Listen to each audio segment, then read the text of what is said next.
Vatican officials briefed on the meeting who spoke with the Free Press on the condition of anonymity described it as a bitter lecture warning that the United States has the military power to do whatever it wants and that the church has better take its side. Whoa. Joining me now, Directing Democracy Together. Whoa! Did we just threaten the... If you don't fucking move to Firefox, I'm just lazy. I'll do it eventually. Founding Director Bill Kristol. Bill, did we just threaten the fucking Vatican?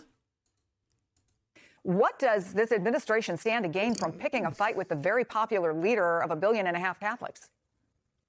I mean, not much, I would say, but they pick a lot of fights, and they don't like dissent. They don't like dissent from people here at home. They don't like dissent from European allies who have a different view of foreign policy issues. They seem not to like it when the Pope gives a speech. This is the occasion for this. I think it was a speech he gave in his annual speech, State of the World speech, you could call it, in January, which had a different view of world affairs than President Trump's. Not a big surprise, but yet they thought it was an insult somehow.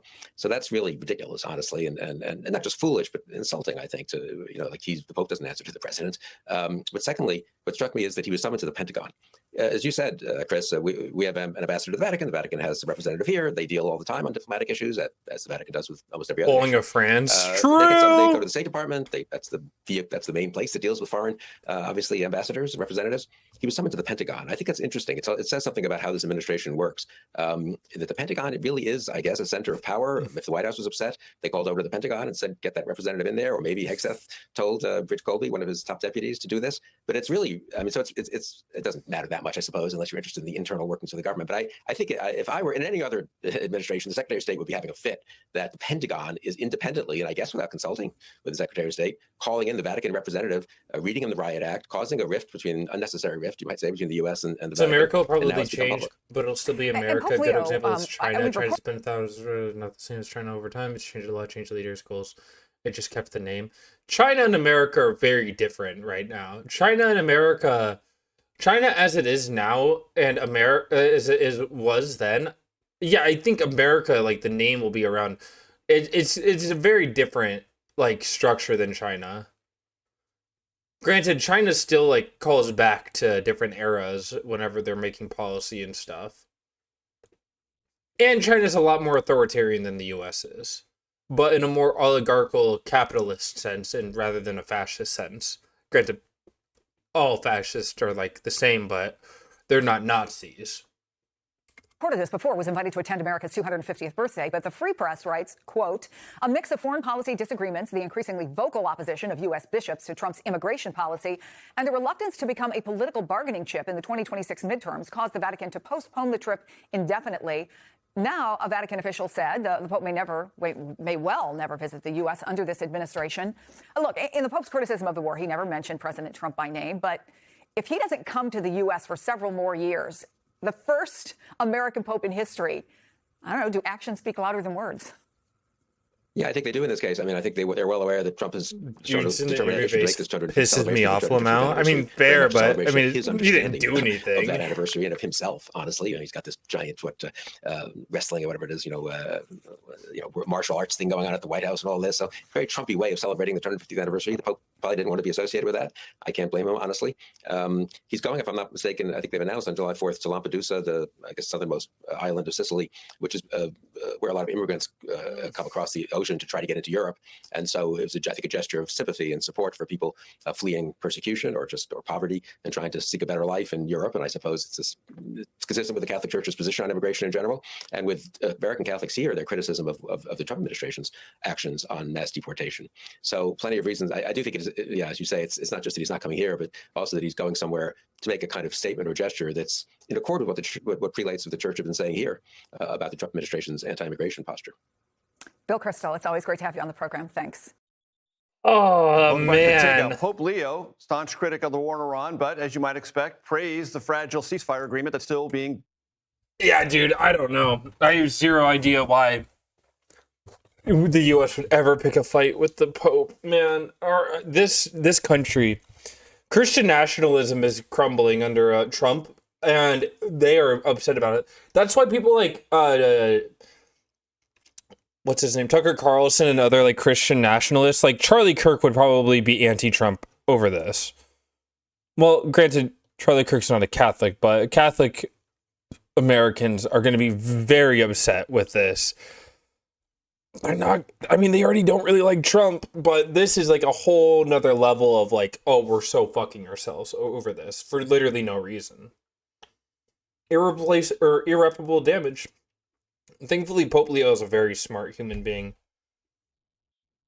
So hopefully that will be able to be repaired, because having an amicable relationship with the Vatican is a good thing for nations. I will say that, because people double down on personality. I mean, yeah. I don't know, man. Because, yes, MAGA is a personality, but a lot of the people in MAGA right now are very upset. Well, I'm talking about, like, when it comes to influencers, like people online, and look, he just made my president. I just fix everything. Mandatory Overwatch class 6 to 11th. Just make me president. I'd fix everything. Make Overwatch mandatory. True. It's very frustrating to see us lose this relationship, but this is also like, holy shit. The Vatican and this administration for sure. And you write about a on the outs. Mattia Ferrarisi. Officials at ease. Mattia, today, both the Pentagon and the administration have put out statements describing the reporting that you've done as exaggerating. I want to get your response to that. Sure. I think the first they acknowledged the fact that the meeting happened, which it was not obvious. It was not acknowledged. The meeting happened in January 22nd. It was never reported. So there's that. And as I said, it's inherent in the fact that it happened at the Pentagon. There's something absolutely off and not. Like the Pope has basically said without saying out loud that Trump in America ain't it right now, and Catholics and the Bible thumpers are choosing to side with Trump and his government. They're not, though. Christians are. But, like, Catholics are pretty anti-Trump. That's why you've seen so many people who are like, oh, I voted for Trump and now I regret it. Granted, fuck them still. Like, dumbass morons still got us fucked over with Trump, but... yeah, I mean, I get that. But... I don't know, man. Christian nationalists are happy with them. MAGA is more unpopular than ever. Man, another fucking thing for the midterms that they're going to be anxious about. They're either going to lose the midterms in landslides after landslide after landslide, or they're gonna lie and cheat. And I think that's going to be the most likely case, that they're going to try and completely steal the elections. But at this point, I don't know what you can do to repair this damage. You've made an enemy of the Pope. Why would you fucking threaten the Pope? How stupid can you fucking be? I don't get it. Lying about a war is one thing, but threatening the Pope and threatening the Vatican is a completely different level of just stupidity that I have not seen from this administration. Pope Leo's my goat, though. Pope Leo is the GOAT. I love this man. I've always been a big fan of Pope Leo. When he was a archbishop in Chicago, I always liked him too. Oh, I just like... why would you threaten to strike the Vatican? How stupid can you be? Because that not only shuts off a bunch of people who are already supporting Trump, but, man, all the European allies just fucking hate Trump. I don't know. They're doing a really good job at just destroying everything. They still haven't built anything. Don't forget that. They still have built zero fucking structures to outlive this presidency. They've destroyed pretty much every piece of reputable relationship that we have. The next administration is not going to work with Russia. No country's ever going to want to sign a deal with us again because they realize, like, people like Trump exist. Granted, should they have realized this a while ago? Yeah, probably. But, I don't know. I don't know what they want me to do. I don't know what you want me to do, man. This administration's full of a bunch of fucking idiots.